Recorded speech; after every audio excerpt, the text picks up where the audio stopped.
welcome to the morning show.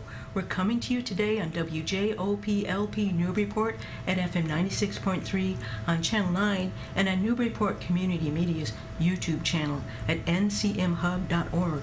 I'm your host, Mary Jacobsen, and today I'm delighted to welcome back to the show two local poets, John Burciaga and Elizabeth Rose. John is the initiator of Poetry in Public Places and the delightfully titled Poetry and Pizza.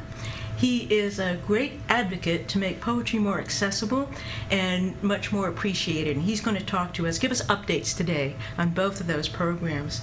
Elizabeth is of Blooming Rose Therapy. She's both a clinical social worker as well as a poet, and she's going to talk about an upcoming 4-session gratitude series that she'll be holding at the Senior Center on Tuesday starting on September 10th. She'll describe how those sessions integrate poetry with meditation, writing, and storytelling. And we'll also explain how, as she puts it, poetically enough, poetry directly deposits into our gratitude bank. So first of all, John and Elizabeth, thank you so much for coming back to visit the morning show. Thank you. Thank you. This is an honor. Oh, I'm so happy to have you here and hear how things have been going for both of you. Well, John, I thought that we would start with you talking about poetry in public places. Just remind us of what it is, why you started it, how it's been very successful and grown, and what you hear from people in response to it. And Maeve, while we're talking, perhaps you could put up, we have 3 photos of poetry in public places. Oh, good. Thank you. Both of the Newburyport Art Association. Yes. People will recognize the distinctive brick walls of the Firehouse Center for the Arts and the distinctive hanging lamps of New Kitchen. Right. So, John, remind us and tell us how it's grown.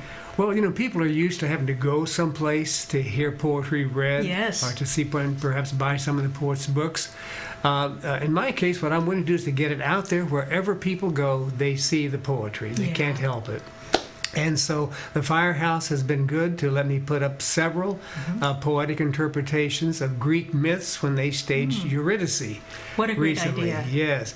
And the Art Association, I'm just very pleased that they let me put up a poem or two to sort of complement their themes. So this is the 4th one is up right now with their current show.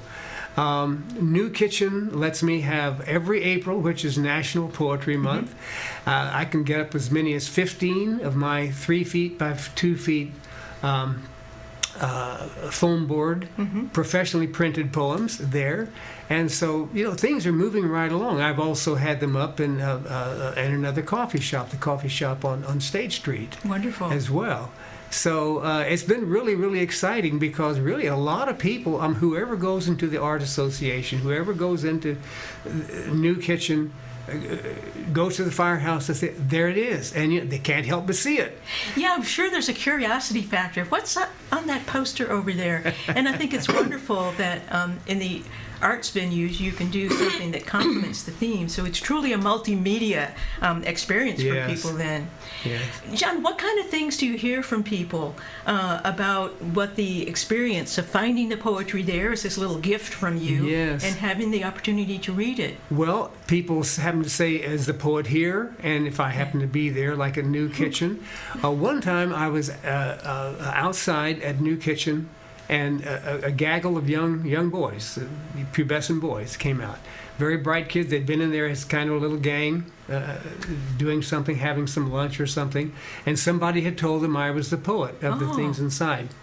They wanted to talk about the poems about science. Yes, about all kinds of things, and they wanted to know because they were interested in science.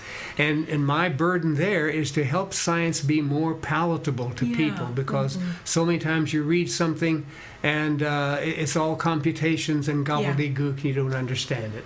So, as a matter of fact, one time I ordered a book to brush up on the laws of thermodynamics, and it said Thermodynamics for Dummies. And I looked at it and I sent it back to the publisher with a note saying, I am a dummy and I do not understand what you're saying.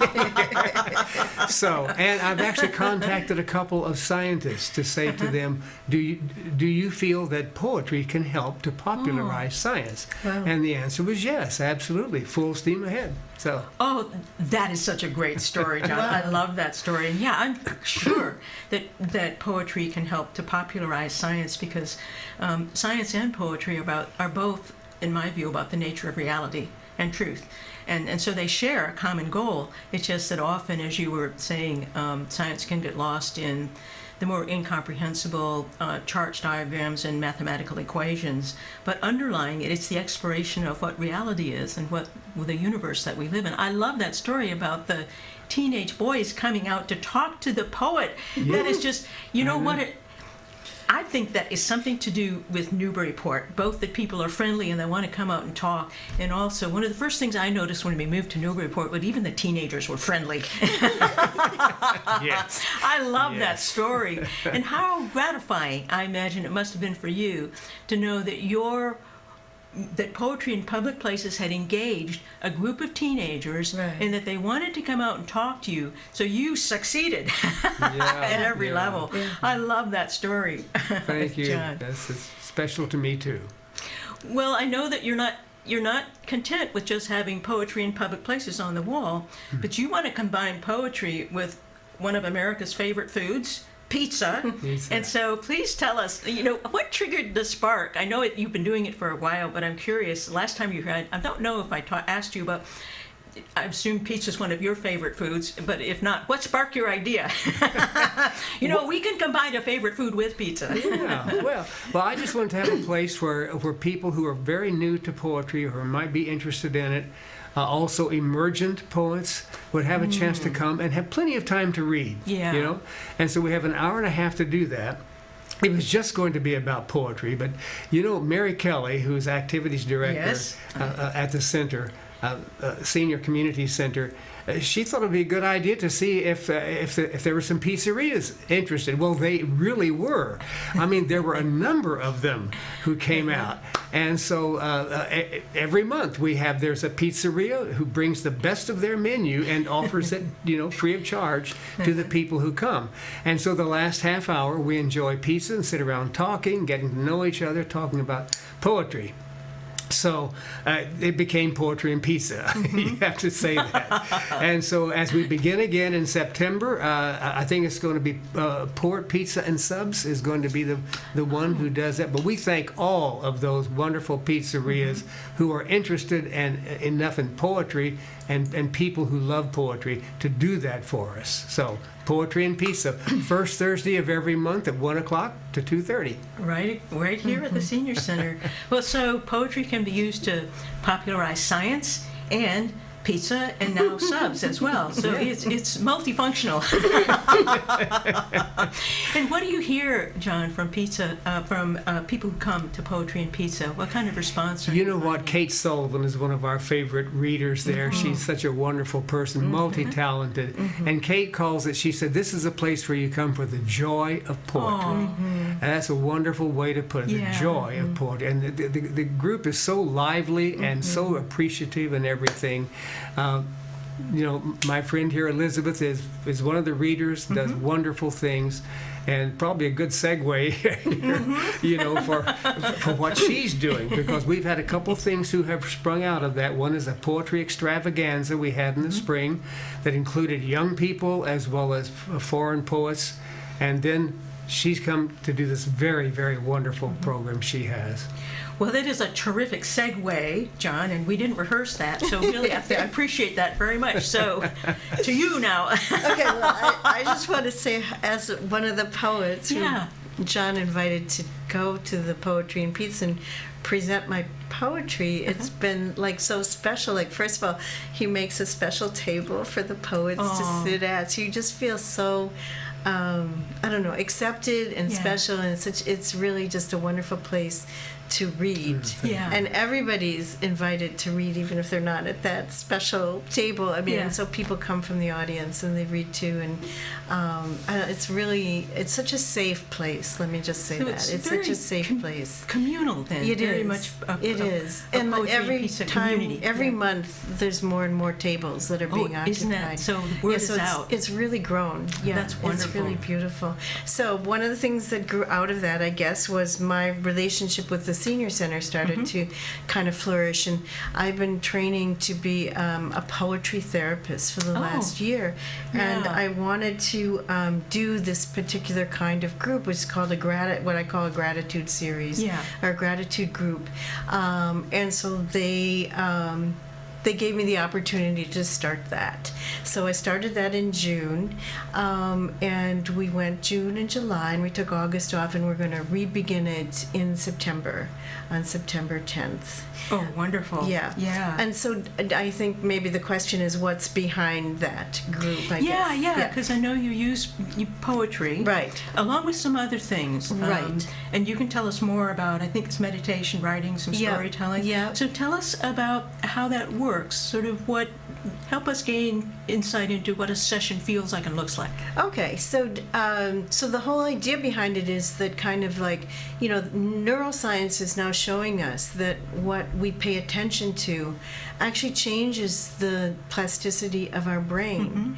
So actually when you pay attention to beauty or to nature or to spirituality or to Buddha or to whatever it is, if you pay attention to gratitude, it actually changes your brain.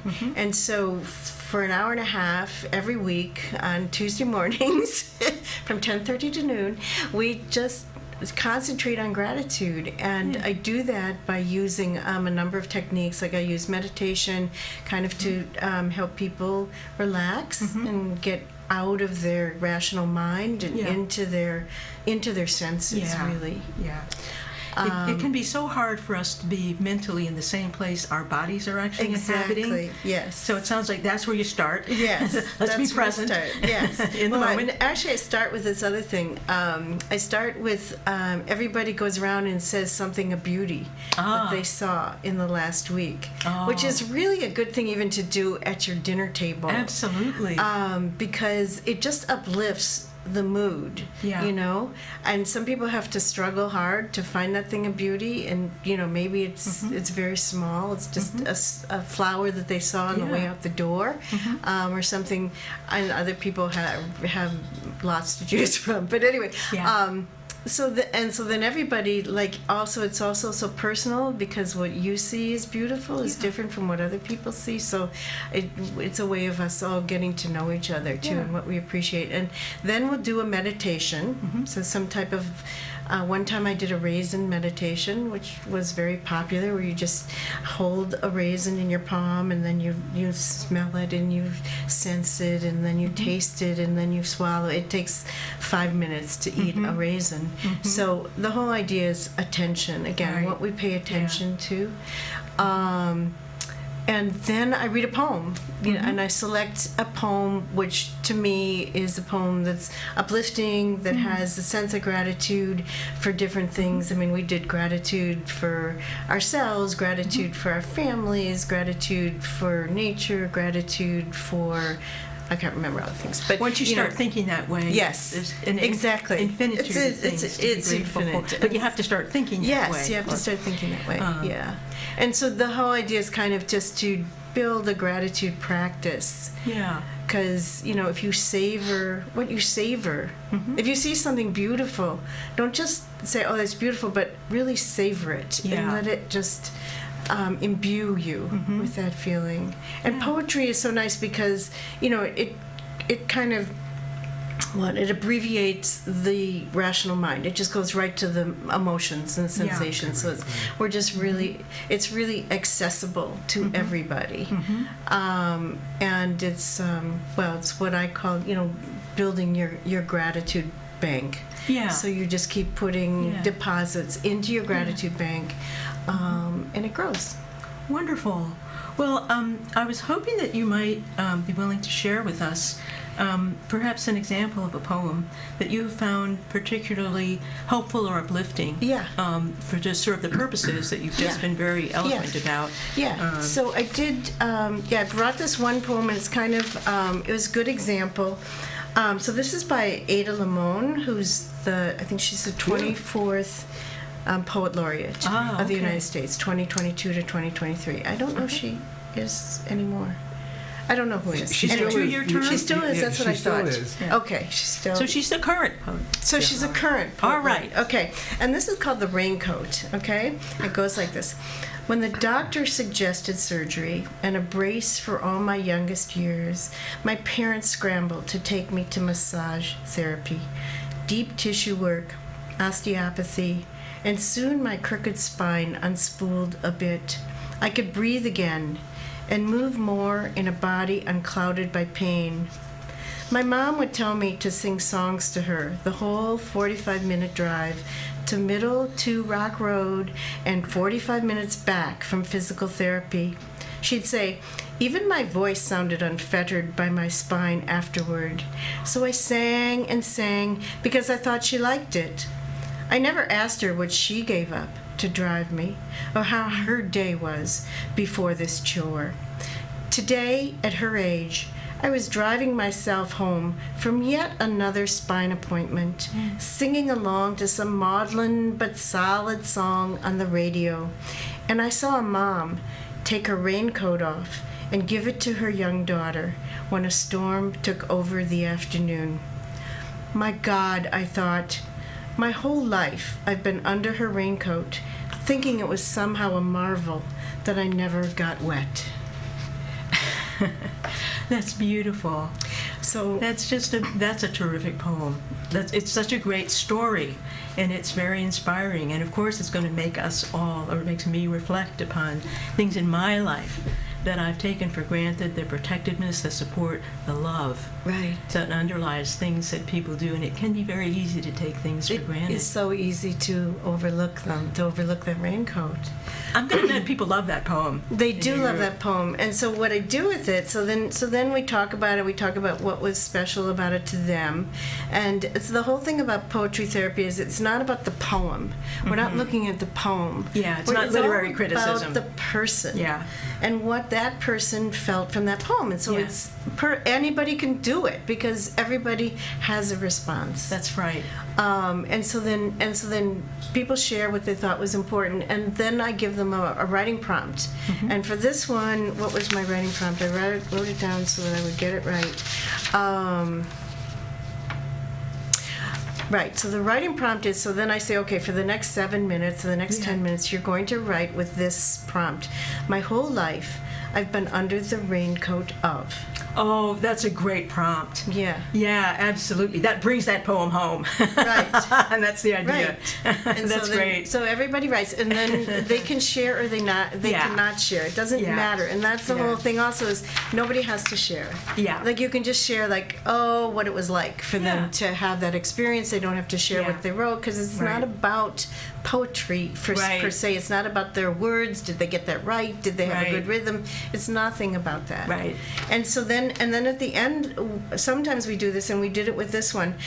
We wrote a collaborative poem. Did you? Oh. Yeah. So everybody sent me one line from their poem, and so I put it together into a collaborative poem, and so and then I give it back to them the next week, so they see their line and they see everybody else's. In context And so, of the whole. yeah, it makes a whole Wonderful. poem. And so this was the collaborative poem. This is the 5 of us. So there's 5 lines here. She was fun, full of faith, generous and kind, and I still think of her almost every day. So she's still my raincoat. I've been under the raincoat of the Johnsons' maple tree, barefooted Margaret and Nancy stationed with me. It is a love, after all the tragedies and sorrows. It is love, theirs and mine, that lives still. Now is this raincoat still covering me fully as I age and approach life's mysterious ending. I see through the rain that a rainbow is possible, so I continue steady and dry. Wow, that's terrific. Wow, and what a great idea So to easy. to combine them all Yeah. into one really moving poem. Yeah. It gives a sense of the range of ways that people Yeah. in very moving Yeah. responses have used the central theme of the poem. Yeah. So And the that's- different voices. Yeah. Everybody has a different Yeah. voice there. Which is so Yeah, nice. and it must be fun for people to hear how their different lines come together to Yeah. make a very touching and lovely poem. Yeah. This is why I think this is going to be the possibilities for what she's doing are endless. I agree, John. They truly are. I think it's going to become Absolutely. really, really something big. Yeah. And I think it's wonderful.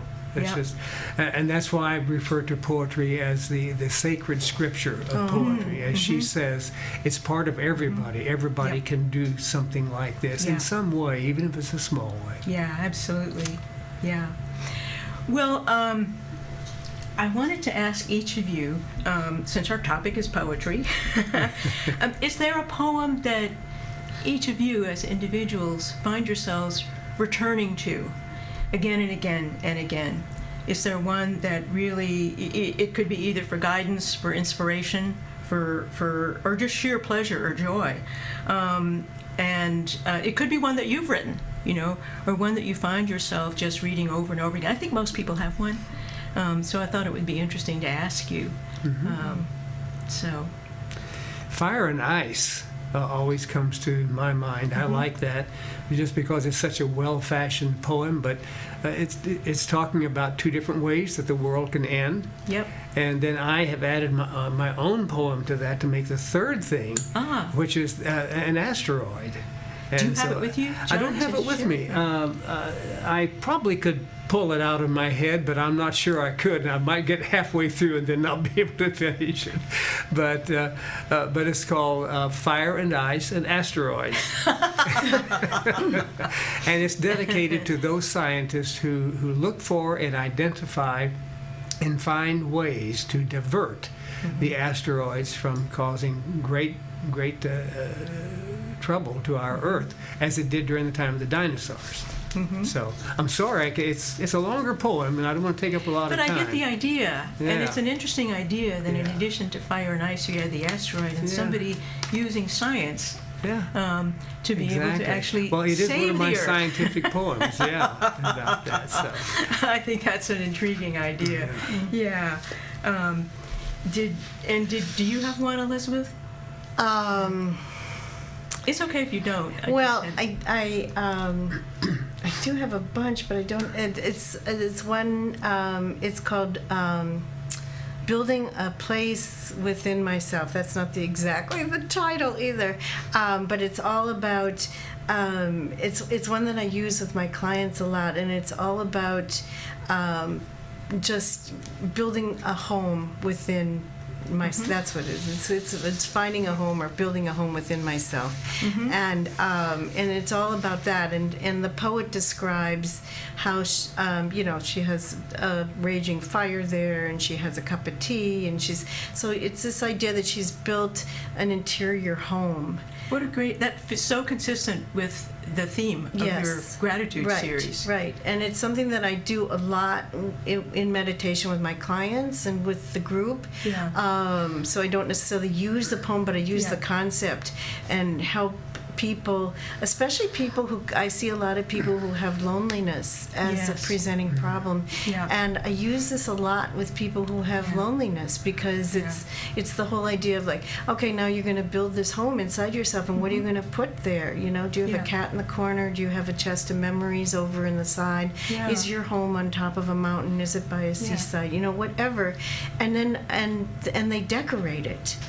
That's a really great theme for a poem. I know. Because loneliness is, our Surgeon General, Vivek Murthy, Yes. has called loneliness a national epidemic. Yes. And there's lots of Right. reasons for that. A lot of them Right. have to do with social media and the way Right. that screens dominate our lives now. Right. But I love the idea that you yourself are your own home. Yes. And if you think of yourself that way, you can Yes. then begin actively to, using decorate as a metaphor, then think Yes. about the life you want to build. Yes. And what kind of art, music, Yes. creativity goes Exactly. into that. So, Right. yeah.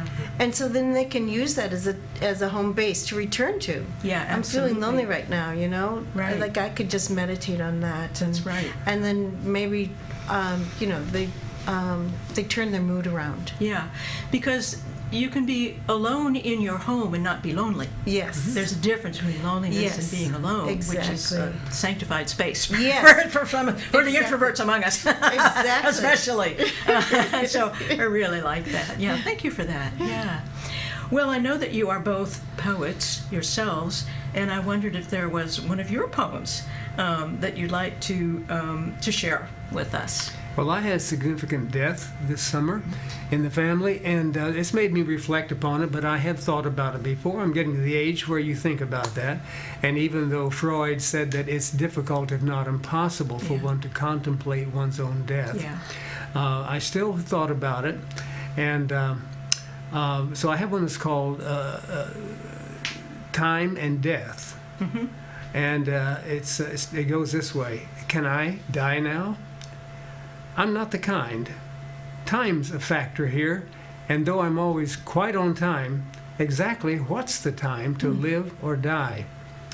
Living time has much to do with early, late, and right on time. Death has only one, and always on its time. So time's the thing here, and though I'm always quite on time, I must say that regarding death, I'm not the kind, and I really haven't got the time. Oh, that's great, John.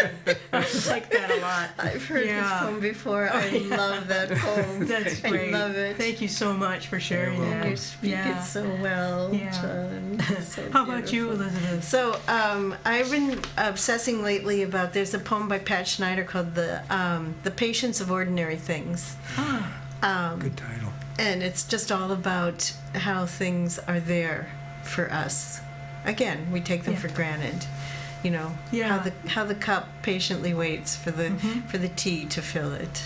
And so so this is my kind of version on that.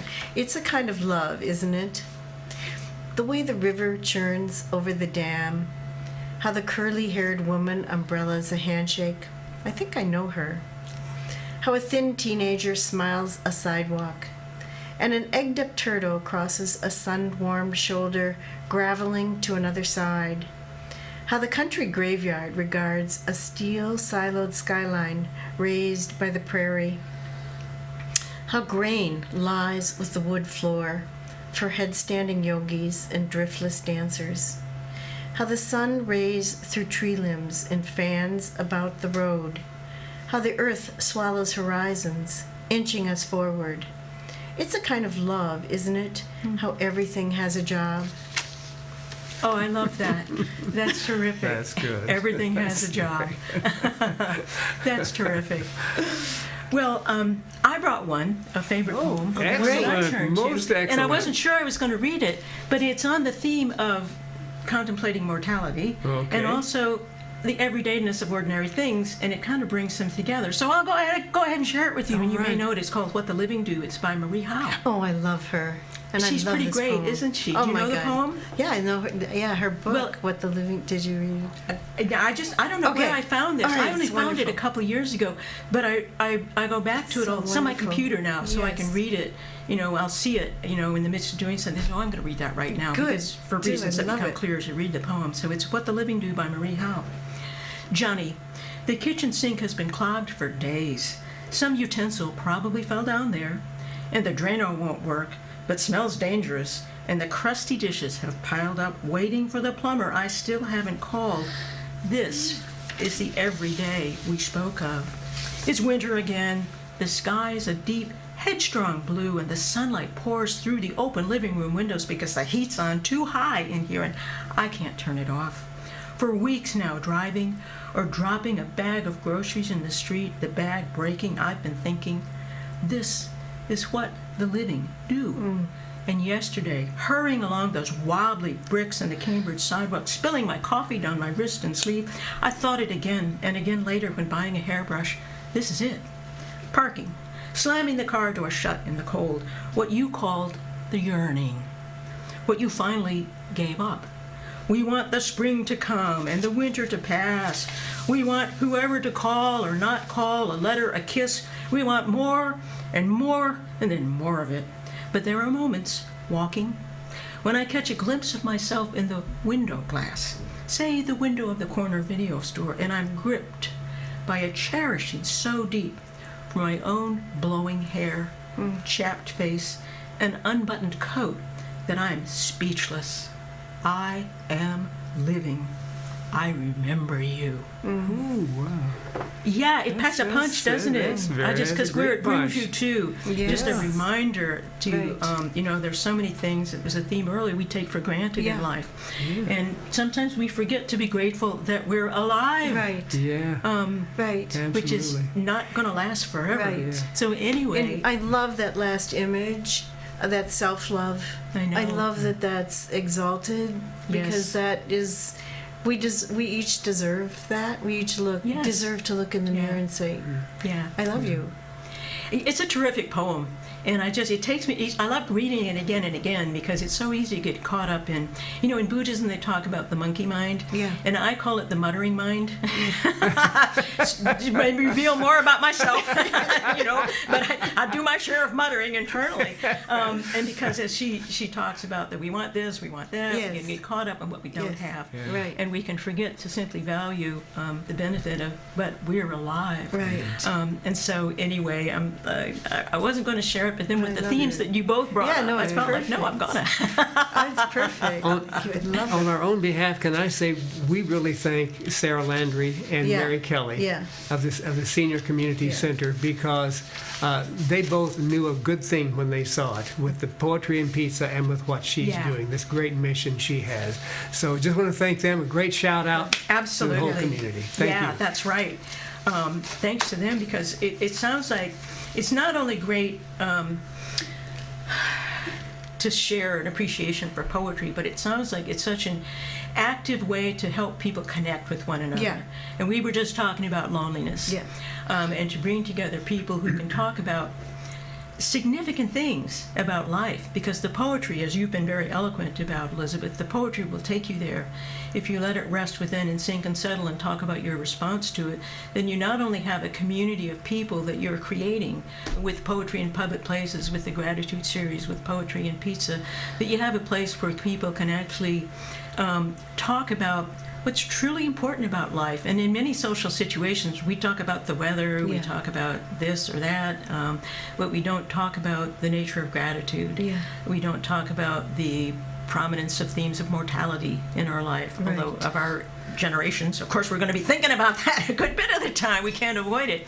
And so I think it's just a wonderful program, and I'm happy that you're doing them. And I agree with John. I think that the gratitude series has already happened a number of times, and I think that as more people learn about it, it's going to catch on because it sounds wonderful.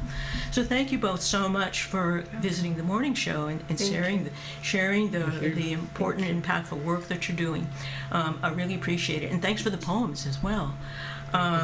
So, John, people can look for the posters around town because you might Right. never know where they're going to pop up, but now you'll know what's there. And John may be nearby. Look for John too, because if he's there when you're there, you can stop him and he'll be happy to talk to you give me about away. the poems. and you can learn more about Elizabeth's gratitude series. Well, how should people find out more about it, Elizabeth? I mean, call the senior center Yeah. and just sign up. It's Tuesdays, 10:30 to noon. It starts again September 10th. And right now it's scheduled to go till October 1st. Okay. But it will probably get re-extended as Okay, people wonderful. want. Yeah. Okay. Well, that's terrific. Again, thank you so much. I really appreciate it. That's it for today's morning show, everybody. Please join us again next Thursday at 9 for the morning show. Until then, everybody, be well. Farewell now. Amen.